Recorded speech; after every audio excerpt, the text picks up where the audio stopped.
I'm Cynthia Izaguirre in Dallas with a look at what's making headlines in North Texas. Governor Greg Abbott is calling for a ban on using H-1B visas to hire teachers in public schools. Texas public schools have hundreds of educators with H-1B visas leading the nation. Dallas ISD has more than any other district, which helps recruit bilingual and special education teachers. In a statement, Dallas ISD tells WFAA the district only hires teachers from abroad to fill critical shortages identified by the Texas Education Agency, and each of these teachers is certified by the TEA as well. If the governor's new expectation is to eliminate these teachers, then we're going to need more Texans in the teaching pipeline. Texas Attorney General Ken Paxton has withdrawn his legal intervention in a high-profile surrogacy case. We have been following the case of an Alaska woman who flew to North Texas to deliver a California couple's baby. The baby was diagnosed with a heart defect before birth. The woman claims the intended parents pressured her for an abortion. Paxton had secured a court order for the baby to continue receiving care in Texas. The infant just had the first of 3 crucial surgeries. Unfortunately, in Texas, the brutal heat we're experiencing is not going anywhere anytime soon. And for our most vulnerable neighbors, this weather can be especially hard. Scoop Jefferson shows us how a shelter in Fort Worth is providing relief after helping a man who collapsed. More than a week of 100-degree-plus days have already proven dangerous, with emergency responders coming to the rescue just in time.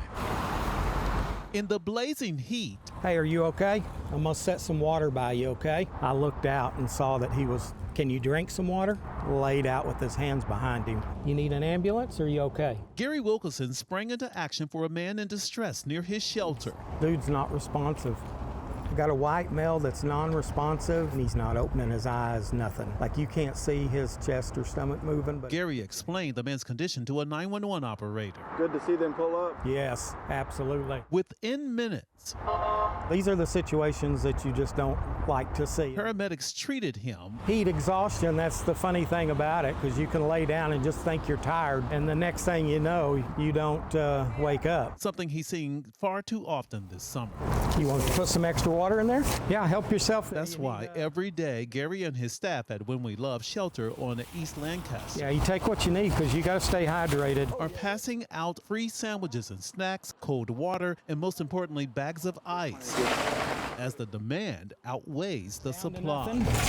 We are running out of ice. We literally had to go buy bags of ice down the street at the store today. Knowing how to survive the heat Get in some shade. is key for Shonda, depending on When We Love, and for people like Michael. Thank you. The free cooling towel helps. Yeah, see, like this works. Also, you can put a cold bottle of water to your head. He was suffering from heat exhaustion. After witnessing what the heat can do to people, He's taking his bag with him. Gary is staying alert They'll take good care of you, sir. in case someone else needs help from the heat. In Fort Worth, I'm Scoop Jefferson. Quite literally, the worst thing that can happen during a Texas summer just happened to you. Your AC went out. Does your landlord have to fix it? How does that work? And does it depend on what city of DFW you live in? Well, here's the exact legal breakdown. Under Texas Property Code Section 92.052, landlords must make a diligent effort to get repairs done if it impacts a tenant's health or safety. Extreme heat can qualify, but it varies case by case. But get this, the state law doesn't actually lay out a mandated temperature for AC. City rules are not the same. Well, Dallas requires that the AC is kept 15 degrees below the outside temperature and never above 85 degrees. And the last thing, you gotta be caught up on rent in these scenarios. Otherwise, you could be outside in much hotter temperatures. Texans on mission headed to Illinois today to help neighborhoods slammed by severe storms. More than 70,000 people still do not have electricity in the Chicago area. Volunteers will provide electrical support and basic needs to underserved areas on the south side of the city. Community members have pleaded for more support. That we need more help, and we need it now. We can't wait. We're asking, regardless of whatever political party you're affiliated with, for them to all show up and to support the community. You can see the damage from these storms. Trees uprooted, homes and sidewalks damaged, 8 tornadoes, and a derecho slammed the region. That would be derecho.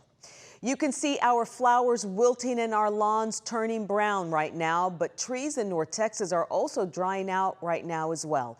An arborist just told Mitty Hicks if you ignore the warning signs, you could lose them for good. Well, the tree expert we spoke to says now is not the time to let your guard down when it comes to the health of trees in your yard. Look, here in North Texas this summer, we have not seen a lot of rainy days, and the tree expert we spoke to says it's causing this phenomenon called heat stress. Signs of heat stress include wilting leaves, changes in the tree's color, especially in the canopy, splits or cracks in the trunk bark, and eventually the tree completely dies. Trees move water through their leaves, and without much rain, those leaves are getting sunburned, meaning there's essentially no movement of water. This picture of a tree from an arborist here in Dallas looked a lot greener 2 weeks ago. Now it's brown. The expert we spoke to, Amy Langbein Heath, says this tree is dead, but it does serve as a clear warning. A sprinkler is not going to help a tree. People think this, but sprinklers are designed for grass and landscape material, not trees. A tree's roots are in the top 2 to 4 inches to 8 inches of soil, so you really have to do a deep soaking. The risk with not doing anything is that it could be more costly down the road or a dangerous situation in the future. In Dallas, I'm Mitty Hicks. Well, there's a lot of pressure on high school seniors to figure out what they want to do after graduation. Kara Sewell explains how they can broaden their search in the future. Now that back to school is in session, I know a lot of high school senior families are thinking about college, but here's something else to consider. The degree that makes the most money isn't always the one that takes 4 years. Some 2-year programs are leading to 6-figure jobs. College leaders say they're seeing more families ask about return on investment. Which careers let students start earning good money without spending years in school? That includes some automotive technology programs, construction management, nursing, cybersecurity, and many of the skilled trades. But here's the part that really stood out. When students say they want to work in healthcare, they often think there are only 2 options. 8th graders know about two jobs in hospitals, nurses and doctors.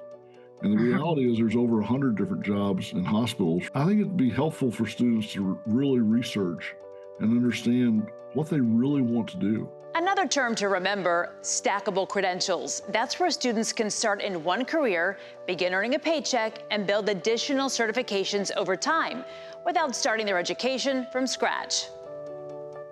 And those are your headlines from North Texas.